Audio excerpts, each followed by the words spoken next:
Office స్టాఫే కదా, చెప్పులు చేత పట్టి ఎందుకు పరిగెత్తా? సంబంధం లేదండి బాబా, నువ్వు ఎందుకు పరిగెత్తావు? చెప్పులు చేత పట్టి ఎందుకు పరిగెత్తా? చెప్పు మా వాళ్ళని.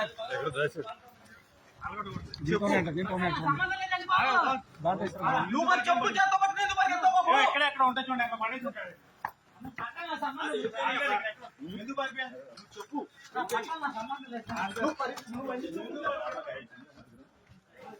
అది వెళ్ళిపోయాయి నీ భాష లేవు.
అవును కాదు, నువ్వు ఎందుకు పారిపోయా పట్టాలించుకొని? అవును నువ్వు పారిపోమని చెప్పావా? మీరు చెప్పారా పారిపోమని? మరి నువ్వు పారిపోమని చెప్పి నువ్వు ఎక్కడ ఉన్నా ఎందుకు వెళ్ళిపోయావు? పారిపోవాలి మన ఏంటి? ఎక్కడ పడుతున్నావు అడుగు. ఎక్కడ పడుతున్నావు? దొంగ మీ ఆఫీస్కి వచ్చామా దొంగతనా? ఉద్యోగస్తుడు కదా, అవును ఎందుకు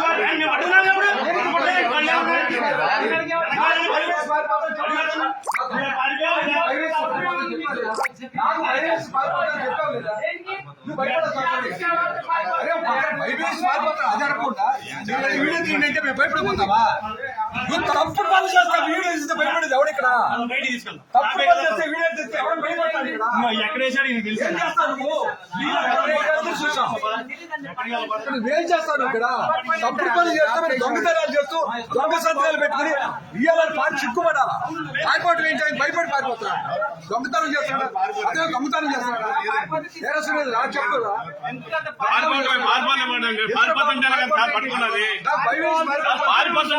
పట్టుకున్నది చెప్పారు పారిపోతుంటే 36 మంది పట్టుకున్నారు అక్కడ.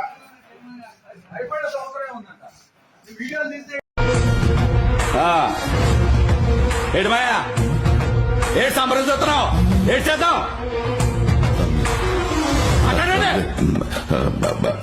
అదే అమ్మాయి విషయం బయటకు రాకుండా ఏదో చేయాలి.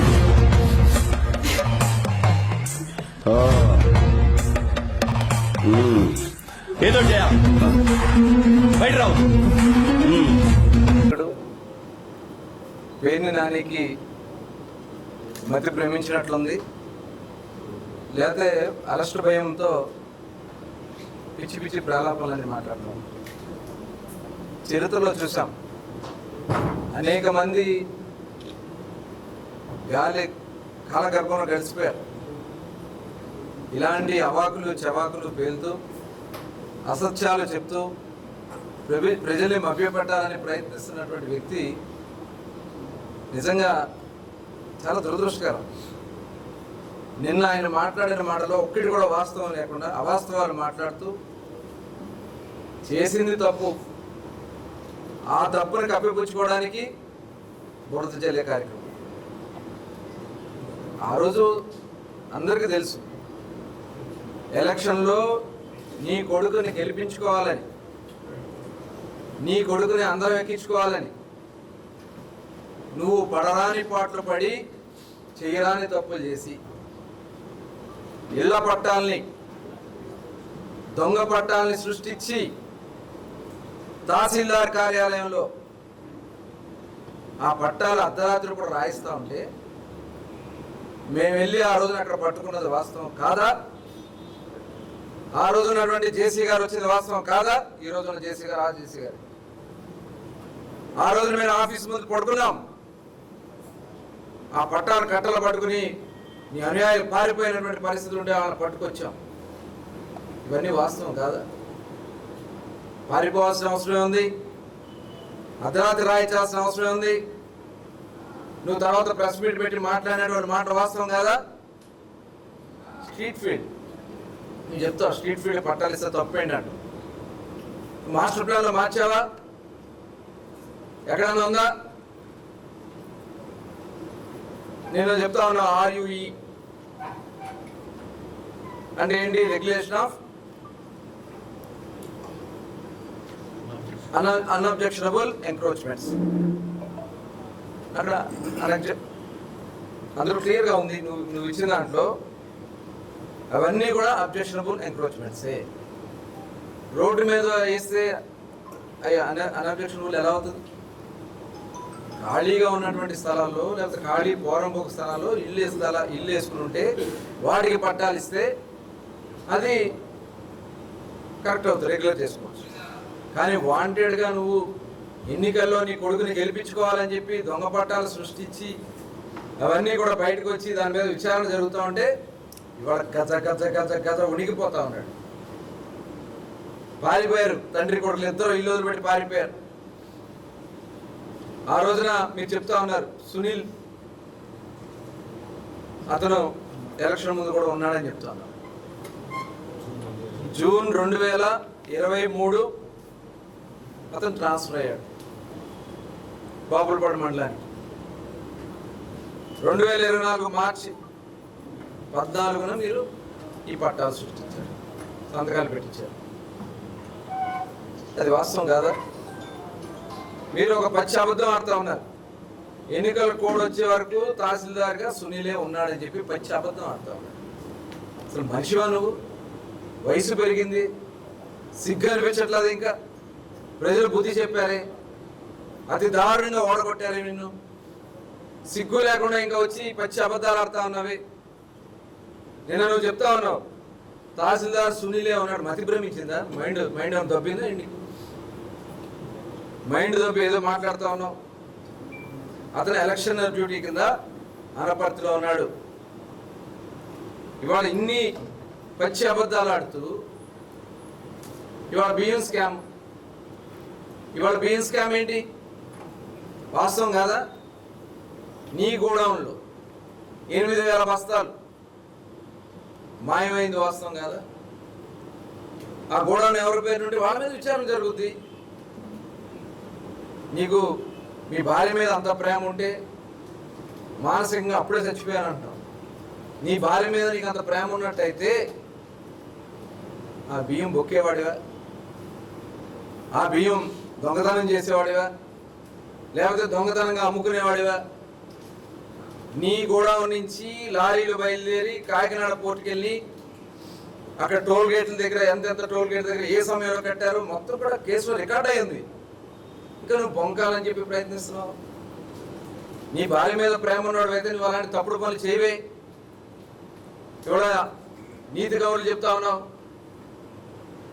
ఇవాళ ఆ రోజున పూర్తి విచారిస్తావు. అందరికంటే ముందు కోర్టు పరిగెడతావు కదా. నిన్న పట్టాలు కూడా పేపర్లో సంవత్సరం అయింది దీని మీద ఏంటి అని చెప్పి పేపర్లో వార్త వస్తే కోర్టుకి వెళ్ళావు. నిన్న కోర్టు కూడా పేపర్లో వచ్చిన వార్తల మీద వచ్చేస్తావా అని చెప్పి కోర్టు కూడా మీ బెయిల్ తిరస్కరించారు. ఇంకా నీకు సిగ్గు రాకపోతే అసలు మనిషి జన్మ ఎత్తితే కదా. నేను ఒక బఫూన్లా చూస్తున్నాను ఆంధ్ర రాష్ట్రంలో. ఇవాళ గుర్తుపెట్టుకో. ఏదో ప్రెస్ మీట్ పెట్టేసి నేనేదో మాట్లాడేశాను లేదా సోషల్ మీడియాలో వదిలేశాను అనుకున్నాను. నువ్వు ఒక బఫూన్. ఇంకా బఫూన్ అయినా కొద్దిగా నవ్వుతారు నేను చూసి వ్యవహించుకుంటున్నారు. చిచి ఇలాంటి కూడా అని చెప్పి నిజంగా పరువు తీస్తున్నావు, 100 పరువు తీస్తున్నావు. డబ్బులు కట్టేశాను అన్న నువ్వే చెప్పావు కదా. 80 లక్షలు అయింది ఖరీదు. 80 లక్షలకి 1,70,00,000 ఫైన్తో వేశారు. ఆ ఫైన్ కూడా కలిపి నేను 1 కోటి రూపాయలు కట్టేశానని చెప్పి నువ్వు మాట్లాడుతున్నావు అంటే తప్పు చేసిందని నువ్వు ఒప్పుకున్నావు, బియ్యం కొట్టేశానని ఒప్పుకున్నావు, ఇంకా బొంకే కార్యక్రమాలు చేస్తా ఉన్నావు. ఒక దొంగవి నువ్వు అసలు రాజకీయాలకే పనికిరావు. ఖచ్చితంగా ఇలాంటి వ్యక్తుల మీద అనర్హత వేయాలి, ఆ కుటుంబాన్ని అనర్హత వేయాలి. రాజకీయాల్లో పోటీ చేయడానికి అర్హులు కాకుండా చేయాల్సినటువంటి అవసరం ఉంది. ప్రభుత్వ సొమ్ముని కొట్టేస్తే ఇంకా వచ్చి నువ్వు ప్రెస్ మీట్ ముందు మాట్లాడుతున్నావు అంటే ఖచ్చితంగా దీని మీద చాలా సీరియస్గా వెళ్తాం. దాంట్లో సమస్య లేదు, నిన్ను వదిలిపెట్టే సమస్య లేదు. పేరు నాని గుర్తుపెట్టుకో. నేను ఇప్పటి వరకు మేము చాలా ఆలోచిస్తూ ముందుకు వెళ్తున్నాం. ఈసారి 80% వదిలిపెట్టే సమస్య లేదు.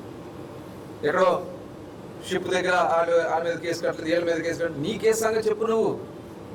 నువ్వు చేసింది తప్ప కాదా అది చెప్పకుండా ఏవో మాటలు మాట్లాడుతూ నీకు నిజంగా అంత చిత్తశుద్ధి ఉంది, నేను పేదల కోసం స్థలాలు ఇస్తాను. G+ ఇల్లు 6,400 ఇల్లు మేము శాంక్షన్ తీసుకొచ్చామే. ఆ రోజు 4,800 మందికి మేము ఆ రోజున ఆల్రెడీ శాంక్షన్ లెటర్స్ ఇచ్చి ఉన్నామే. ఆ ఇల్లు ఇస్తాక మీకు మనసు రాలేదు కదా 5 ఏళ్ళు.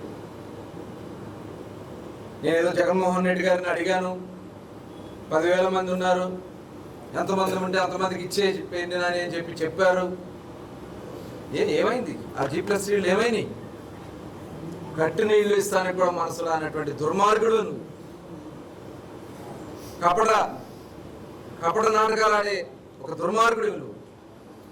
అంత విలువైనటువంటి ఇల్లు కడితే రుద్రవరంలో కానీ గోసంగంలో కానీ ఆ ఇల్లు ఇస్తాక నీకు మనసు రాకుండా ఇళ్ల స్థలాల పేరుతో భూములు కొని దాంట్లో కమిషన్లు కొట్టుకుని కరగ్రహారం దగ్గర మీరు ఎక్వైర్ చేసినటువంటి భూమి దాంట్లో ఉన్నటువంటి మధ్యలో బోధులు కొట్టేశారు, శ్మశానం కొట్టేశారు. ఆ బోధులు కానీ శ్మశానం కింద కానీ 100 ఎకరాల పైనే ఉంది. ఆ 100 ఎకరాలకి మీరు డబ్బులు వసూలు చేశారు, దొంగ సునీల్ అడ్డం పెట్టుకుని. ఇవన్నీ కూడా విచారణలో బయటకు రాబోతా ఉన్నాయి. నువ్వు ఎంతెంత భూములు, అక్కడ ఉన్నటువంటి 319 ఎకరాలు మీరు 3 సర్వే నెంబర్లు ఉన్నాయి.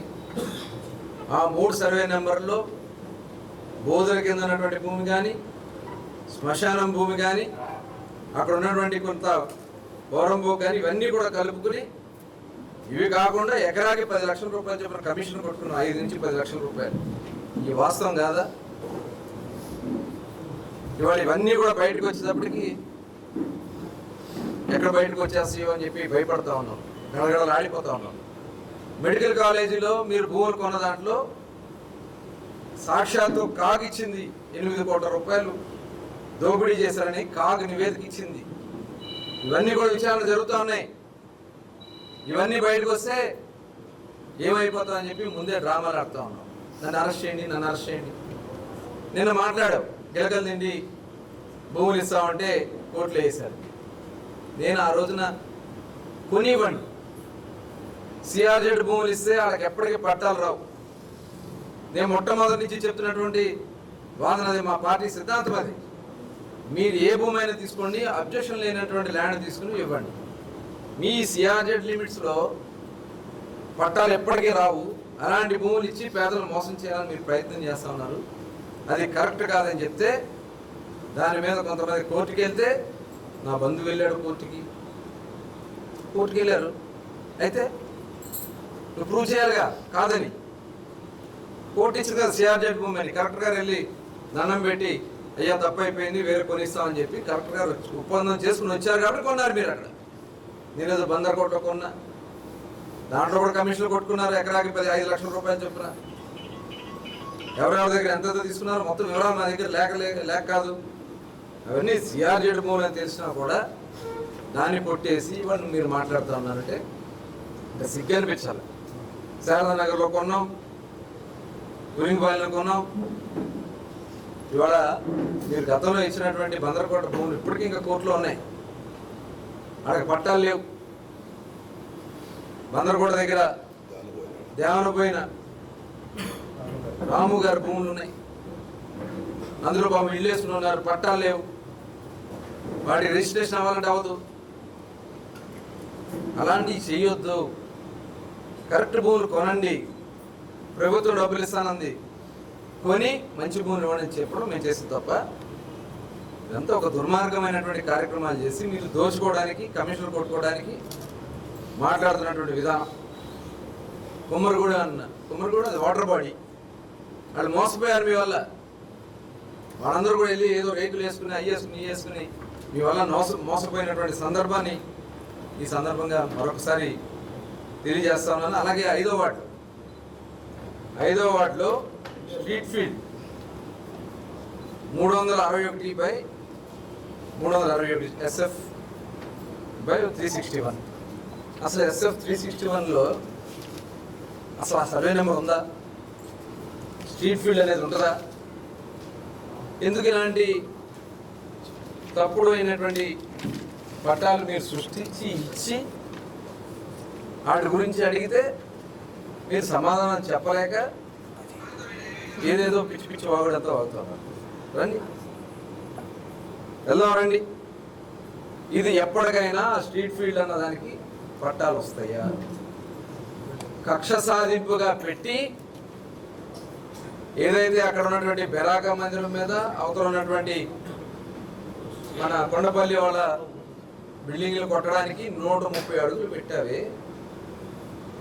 అసలు బందర్లో ఎక్కడన్నా 130 అడుగులు అవసరం ఉందా? మెయిన్ రోడ్డే 80 అడుగులు.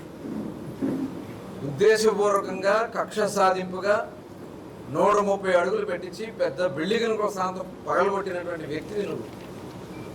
నీది కక్ష సాధింపు, నువ్వు మాట్లాడతావు. అసలు లేనటువంటి సర్వే నెంబర్కి పట్టాలు ఇచ్చేసి బొంకుతా ఉన్నావు. ఇవన్నీ కూడా చాలా చాలా దుర్మార్గమైనటువంటి కార్యక్రమాలు మీరు చేసి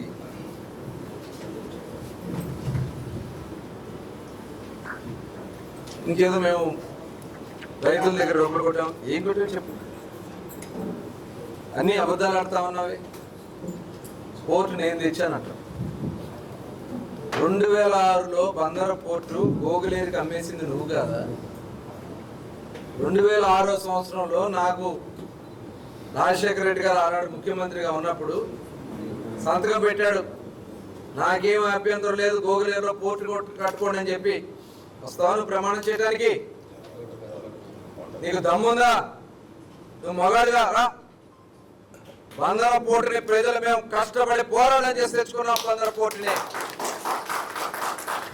నువ్వేదో నేను తెచ్చా 2006 సంవత్సరం మేము మా ఉద్యమ ఫలితం అది.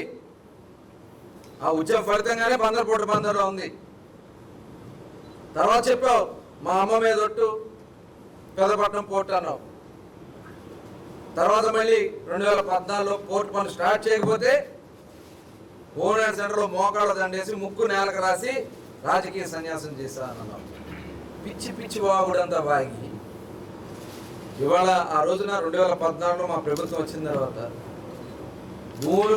భూములకి సంబంధించినటువంటి land pooling, land purchasing, land acquisition 3 schemes పెట్టి రైతులకి 25 లక్షల రూపాయలు, 40 లక్షల రూపాయలు కూడా ఇచ్చి ముడా అనే సంస్థ పెట్టి భూములని కూడా ఎక్వైర్ చేసి ఒక మాస్టర్ ప్లాన్ తయారు చేసి పనులు. అప్పుడు కూడా చాలా గొడవలు చేశారు మీరు అందరూ వచ్చి. జగన్మోహన్ రెడ్డి గారు 2 సార్లు తీసుకొచ్చారు భూములు ఇవ్వకండి, భూములు ఇవ్వద్దు అని చెప్పి. ఆ రోజున మేము ముఖ్యమంత్రిగా చంద్రబాబు నాయుడు గారితో పనులు స్టార్ట్ చేస్తే తర్వాత మీరు వచ్చి పనులు ఆపేసి మళ్ళీ ఈనాటి పార్లమెంట్ సభ్యులు బాలశౌరి గారు పవర్ ఫైనాన్స్ కార్పొరేషన్ నుంచి కొంత లోన్ తీసుకొస్తే దాంతో ఎన్నికల ముందు స్టార్ట్ చేస్తే ఇవాళ మేము ఆ పనులు పూర్తి చేస్తాం. ఇవాళ 65% పనులు పూర్తయినాయి. మీరు అలాంటి స్వార్థానికి వాడుకోవాలని మీరు చూశారు. ఇవాళ బందర్ పోర్టుని ఖచ్చితంగా 2026 జూన్ తర్వాత ఆపరేషన్లోకి తీసుకురాబోతున్నా అనే విషయాన్ని గుర్తు చేస్తా ఉన్నాను. మీకులాగా మాయమాటలు చెప్పి కళ్ళు పుప్పిపోయి లేదంటే చూసి తట్టుకోలేక కళ్ళు పేలిపోతున్నాయి. మీకు మొన్న జరిగినటువంటి కార్యక్రమాలు చూసి మీరు తట్టుకోలేకపోతున్నారు. అభివృద్ధి కార్యక్రమాలు చూసి తట్టుకోలేకపోతా ఉన్నారు. ఇవాళ మీరు మాట్లాడుతూ ఉన్నారు కమిషన్లు కొడుతున్నారు. ఎవరు కమిషన్లు కొట్టుకున్నారు? అనవసరమైనటువంటి అధికారులని బెదిరించడానికి, ఆఫీసుల్ని బ్యాట్ చేయాలని ప్రయత్నం చేయడానికి. ఇవాళ నీతిగా నిజాయితీగా పనిచేస్తున్నటువంటి కలెక్టర్ గారి మీద మీరు బ్లేమ్ వేస్తారు, జాయింట్ కలెక్టర్ గారి మీద మీరు బ్లేమ్ వేస్తారు. రెవెన్యూ ఆఫీసర్స్ మీద మీరు బ్లేమ్ వేస్తారు, మా పార్టీ కార్యాలయంలో పనిచేస్తున్నటువంటి ప్రభుత్వ అధికారుల మీద మీరు బ్లేమ్ చేస్తారు, అధికార కార్యాలయం మీద. ఖచ్చితంగా మీరు దీని మీద చట్టపరంగా ఎదుర్కోవడానికి సిద్ధంగా ఉంది. అధికారుల మీద అభియోగాలు చేయాలంటే కంప్లైంట్ ఇవ్వండి, కానీ అసత్యపు ఆరోపణలతో మీరు ప్రెస్లో మాట్లాడిన దానికి విచారణ చేస్తా ఉన్న అధికారి మీద మీరు బెదిరింపు. ఇవాళ మీరు చేసినటువంటి భాగవతాలన్నీ బయటకు వస్తున్నాయి, ఆఫీసర్ నుంచి ఆ ఇన్ఫర్మేషన్ అంతా తీసుకున్నారని చెప్పి వాళ్ళని బెదిరించడానికి మీరు చేస్తున్నటువంటి కార్యక్రమాలు. మొన్న మీ భార్య గారిని విచారణ చేయడానికి కోర్టు ఇచ్చింది, పిలిచి విచారణ చేయమని. విచారణ చేయమన్న సిఐ మీద మీరు తప్పుడు ఆరోపణ చేస్తా ఉన్నారు. నిజంగా మేము తలుచుకుంటే మొదటి రోజు మీరు జైల్లో ఉంటారు, గుర్తుపెట్టుకోండి. మేము ఏదైనా సరే ప్రజాస్వామ్యబద్ధంగానే చట్ట ప్రకారం వెళ్ళమని చెప్తాం. దానివల్ల ఇవాళ మీరు రోడ్డు మీద తిరుగుతున్నారు, అది గుర్తుపెట్టుకోవాలి. నేను కొన్ని అసత్యపు ఆరోపణ చేస్తూ మీకులాగా కకృతి పడే పనులు మేము ఎప్పుడు చేయలే. మేము ఇవాళ ఏది చేసినా బందరు పట్టణ అభివృద్ధి కోసం నిధులు తీసుకొస్తున్నాం, అభివృద్ధి కోసం గ్రామాల్లో సిమెంట్ రోడ్లు వేస్తున్నాం. ఈరోజు పెద్ద ఎత్తున రోడ్లన్నీ కూడా స్టార్ట్ చేశాం. అదేవిధంగా మున్సిపాలిటీకి నిధులు తీసుకొచ్చాం. మళ్ళీ ఇప్పుడు ఒక 77 కోట్ల రూపాయలు నిధులు తీసుకొస్తా ఉన్నాం. అంటే ఈ డబ్బులు వస్తే మీరైతే కమిషన్లు కొట్టుకున్నాడు, ఆ కమిషన్ మేము మా మీద వేయాలని నెప్పని చూస్తున్నాను. అసత్యపు ఆరోపణలు చేయడం కరెక్ట్ కాదు. పేర్నాని గారు గుర్తుపెట్టుకోండి. అభివృద్ధిని మున్సిపాలిటీలో మీరు వాళ్ళు ఉన్నారు, మీ పాలకవర్గం ఉంది. పట్టాభి సీతారామయ్య గారి పేరు మీద ఆంధ్రా బ్యాంక్ వ్యవస్థాపకులకి ఇవాళ వరకు మీ భూములు ఇస్తాక మీకు మనసు అట్లా 40 కోట్ల రూపాయలు ఇవాళ మున్సిపాలిటీకి ప్రభుత్వం ఆంధ్రా బ్యాంక్కి ప్రభుత్వానికి ఇవ్వడానికి ఆంధ్రా బ్యాంక్ వాళ్ళు సిద్ధంగా ఉన్నారు. మీరు ఎందుకని తీర్మానం చేయట్లా? ఈ దుర్మార్గం కాదా? ఇవాళ కోర్టు కూడా ఆర్డర్ ఇచ్చింది, ఇమీడియట్గా భూమి వాళ్ళకి ఇవ్వమని చెప్పి మున్సిపాలిటీకి ఇచ్చినా కూడా మీ పాలకవర్గం దానికి అబ్జెక్షన్ పెడతానే ఉన్నారు. ఖచ్చితంగా అవన్నీ కూడా మీరు తీసుకెళ్తే ఇంకా పెద్ద ఎత్తున చేయడానికి అవకాశాలు ఉన్నాయి. కానీ మీ వల్లే చివరికి బడ్జెట్ కూడా ఆమోదం చేయకుండా చేస్తున్నారు మున్సిపాలిటీ. ఇవన్నీ రేపు మీకు శాపాలు అవుతాయి. ఆల్రెడీ మీకు ఆ పెద్ద శాపం తగిలి మీరు పదవి లేకుండా శాశ్వతంగా సమాధి కట్టేసుకున్నారు. మున్సిపాలిటీ కూడా రేపు రాబోయే కాలంలో ఒక్క కార్పొరేటర్ కూడా మీ పార్టీ వాళ్ళు లేకుండా చేయడానికి మీరు చేసుకుంటున్నటువంటి కార్యక్రమాలే. ఇవాళ మీరు చెప్తా ఉన్నది ఇసుకలో దోపిడీ. అసలు ఏం మాట్లాడుతున్నావు, నీకు ఏమైనా అర్థం ఉందా? నువ్వు పక్కనే ఉన్నట్టు కొట్క కొంతమంది ఆ పామర్రావు మాజీ ఎమ్మెల్యే మీరందరూ కూడా ఒక బ్యాచ్గా సిండికేట్గా తయారై ఆక్షన్లు పెట్టనివ్వకుండా ఏదైతే రీచ్లు ఉన్నాయో కృష్ణానది, ఆ రీచ్లన్నీ కూడా ఇసుక కొట్టుకుంది మీరు కాదా?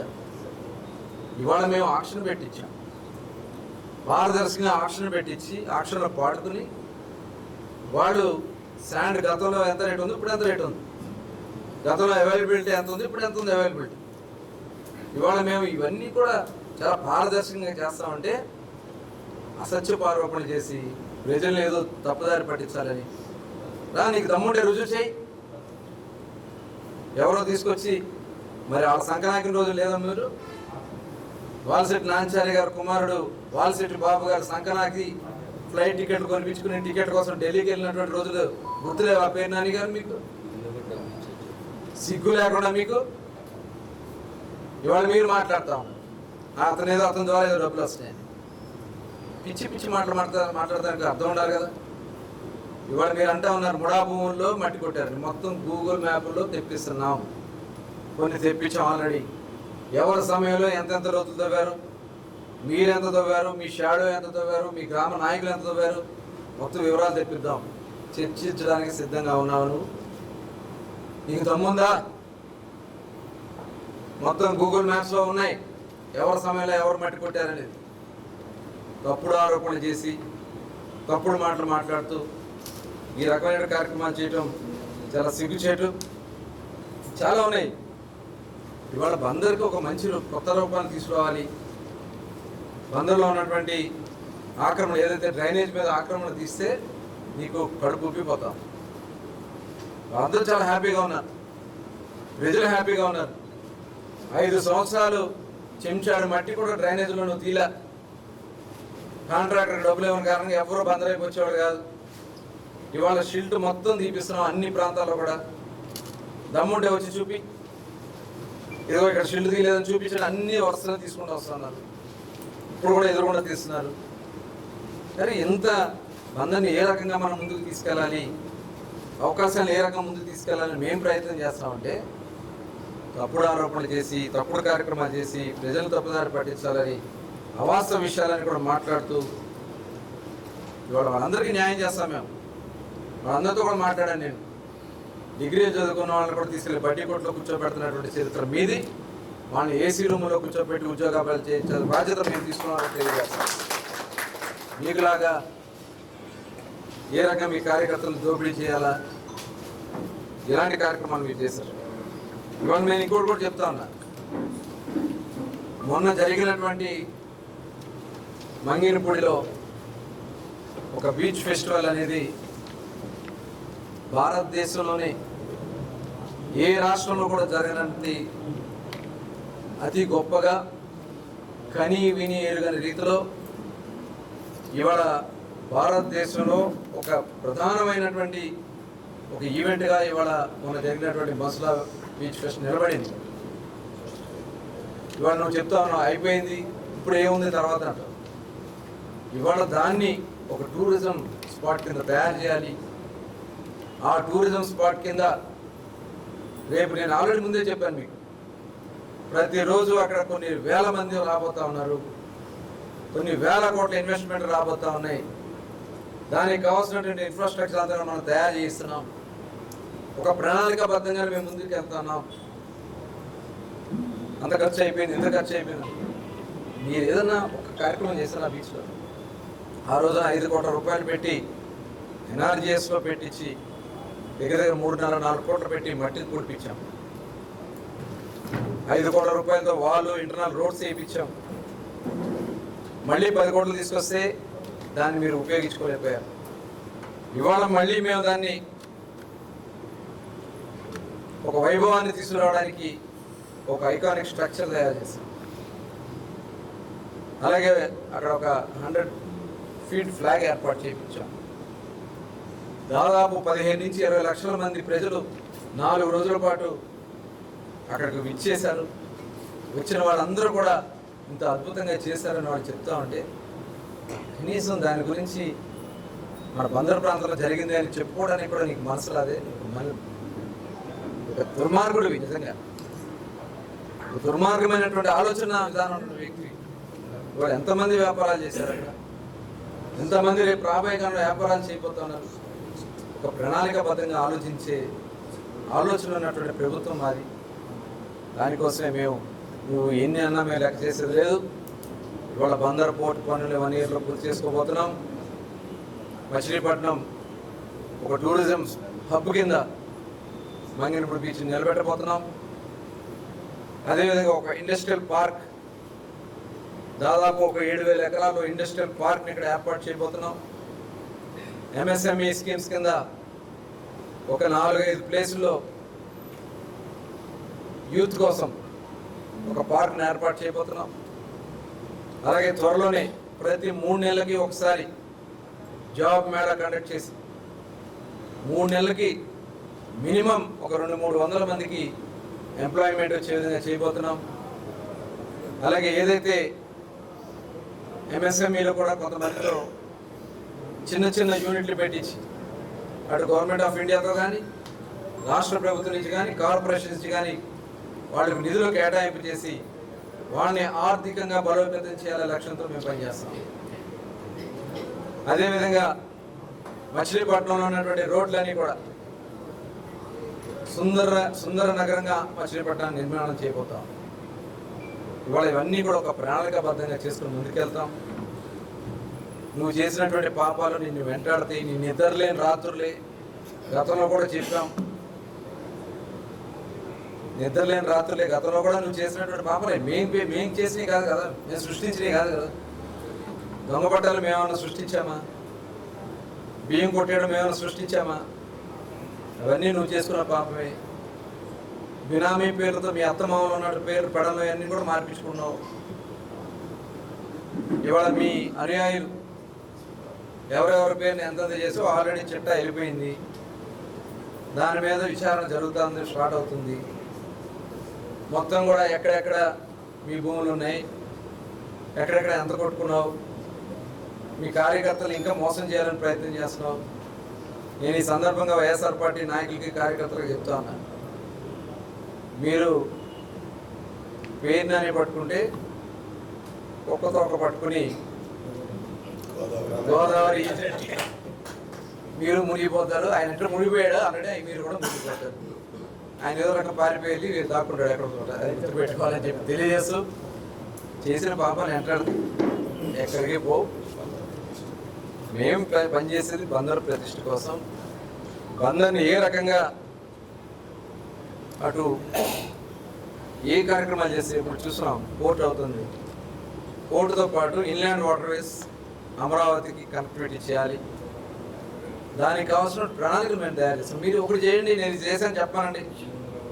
మెడికల్ కాలేజీ మేము ఆలోచన, బందర పోర్టు మేము ప్రారంభించినటువంటి కార్యక్రమాలే. ఇవాళ మీరు ఇంకా G+3 ఇళ్ళు మేము చేసిన కార్యక్రమాలే. మీరేం చేశారు 5 సంవత్సరాల్లో? ఇప్పుడు 3 సార్లు చేశారు ఎమ్మెల్యేగా. బందర పట్టణం కోసం మీరు ఏదన్నా చేశారా? చివరికి నిన్న ఒక సామెత చెప్పావు, నుయ్యంట నూతి పళ్ళ మీద కూర్చున్నాడంట, కొడుకెళ్ళి నూతిలో కూర్చున్నాడంట. అట్లా ఉంది. అది ఎవరి గురించి చెప్పావు, అది నీకే తగ్గుతుంది. గుర్తుపెట్టు. మీ నాన్నగారి గురించి అట్లా చెప్పేవాళ్ళు, తర్వాత నీ గురించి చెప్పారు, నీ కొడుకు గురించి కూడా చెప్పుకున్నారు. ఇంకా నీకు సిగ్గురాకపోతే ఎట్టగయ్యా? వయసు వచ్చింది, భార్య పిల్లలు ఉన్నారు. ఇంకా మీరు ఈ రకంగా చేసి బందరు ప్రతిష్టను దిగజార్చడానికి ప్రయత్నం చేస్తే అది జరగదు.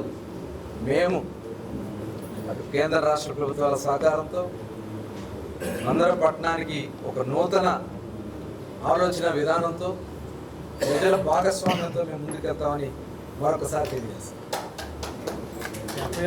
నమస్తే ఫ్రెండ్స్, నేను మీ రూపిణి. మీ అందరూ చాణక్య ఛానల్లో వీడియోస్ చూస్తున్నారు కానీ వాటికి లైక్ చేయట్లేదు అండ్ సబ్స్క్రైబ్ చేయడం మర్చిపోతున్నారు. మీరు కనుక చాణక్య ఛానల్కి సబ్స్క్రైబ్ చేస్తే మాకు ఇంకా మంచి వీడియోస్ని, న్యూసెస్ని చేయడానికి మాకు మోటివేషన్ ఉంటుంది. Thank you and don't forget to subscribe Chanakya channel.